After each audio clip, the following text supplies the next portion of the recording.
She'd never had an orgasm.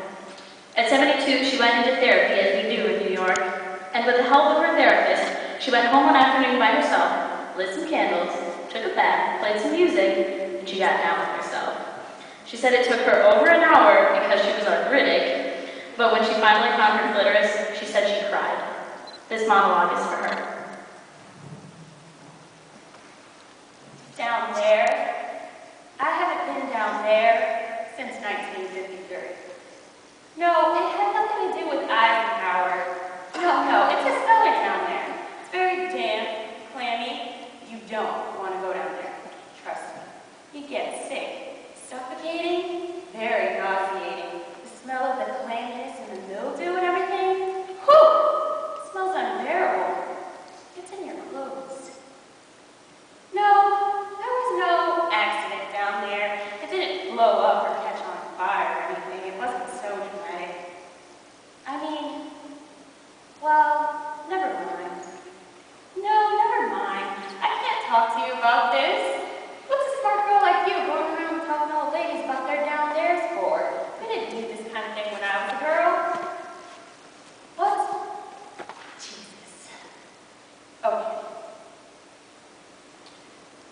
There was this boy, Andy Runthoff. He was cute. Well, I thought so. And tall, like me. I really liked him. He asked me out for a date in his car. I can't tell you this. I can't do this talk about down there. You just know it's there. Like the cellar. There's rumbles down there sometimes. You can hear the pipes and things get caught there. Little animals and things. And it gets wet. And sometimes you have to plug up the leaks. Otherwise, the door stays closed. You forget about it. I mean, it's part of the house, but you don't see it or think about it. It has to be there, though, because every house needs a cellar. Otherwise, the bedroom would be in the basement. Oh, Andy. Andy Lefkoff. Right. Andy was very good looking. He was a catch. That's what we called it in my day. We were in his car, a new white Chevy Bel Air. I remember thinking that my legs were too long for the seat. I had long legs. They were smushed up against the dashboard. I was looking at my big kneecaps and he just kissed me in a surprisingly take me by control, like they do in the movies kind of way. And I got excited. So excited. Well, there was a flood down there. I couldn't control it.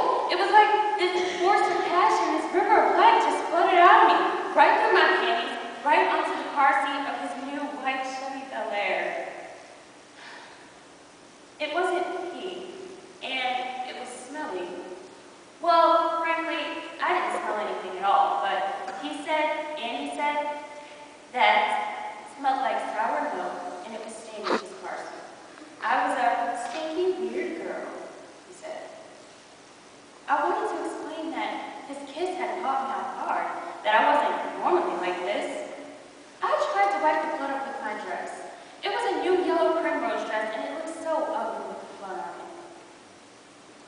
Andy drove me home without saying another word, and when I got out and closed his car door, I closed the whole store. Locked it. Never opened for business again. I dated some after that, but the idea of flooding made me too nervous, and everything got confusing. I used to have dreams. Crazy dreams. Oh, they're dopey. Why? Burt Reynolds. I don't know why. He never did much for me in life, but in my dreams, it was always Burt and I. Burt and I. Burt and I. We'd be out. Burt and I. And it was always the same general dream. It was some restaurant like the kind you see in Atlantic City, all big with chandeliers and stuff, and thousands of waiters with the vests. Burt would give me this orchid corsage. I'd pin it on my blazer. We'd laugh. We were always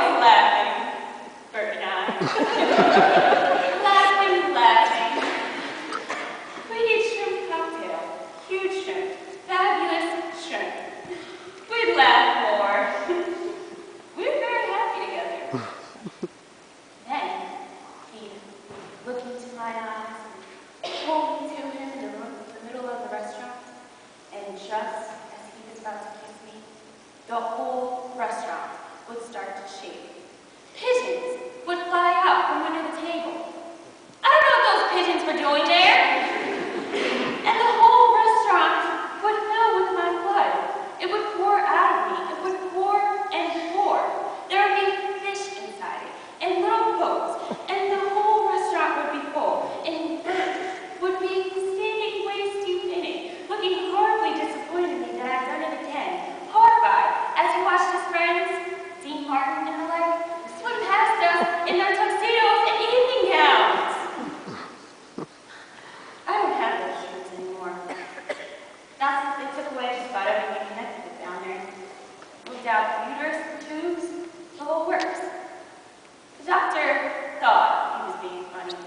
He said, if you don't use it, you lose it. But really, I found out it was cancer. Everything around it had to go. Who needs it anyway? How do we overrate it? I've done other things. I love the dog shows. I sell antiques. You asked me what would it wear? What kind of question is that? What would it wear? It would wear a big sign. Closed due to flooding. What would it say? I told you it's not like that. It's not like a person who speaks. It stopped being a thing that talked a long time ago. It's a place you don't go. It's closed up under the house. It's down there. Yeah, maybe talk. You got an old lady to talk about her down there. You have him? You know, actually, you're the first person I ever told about this, and I feel a little better.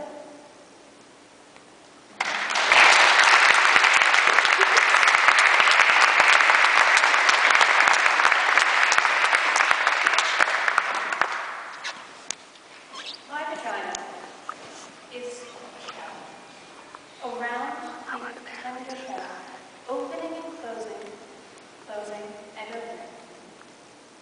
My vagina is a flower, and eccentric to it, the center huge and deep, the scent delicate, the petals gentle but sturdy. I did not always know this. I learned this in the Vigina workshop. I learned this from the woman who runs the Vigina workshop.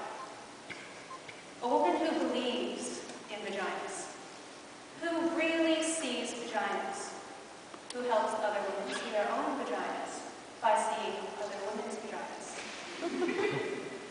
In the first session of the workshop, she asked us to draw a picture of our own unique, beautiful, fabulous vaginas. That's what she called it. She wanted to know what our own unique, beautiful, fabulous vaginas looked like to us. One woman who was pregnant drew a huge red mallet screaming with coins filled in. Another very skinny woman drew a big serving plate with kind of Devonshire hat. I drew a huge black dot with squiggly lines around it. Black dot is equal to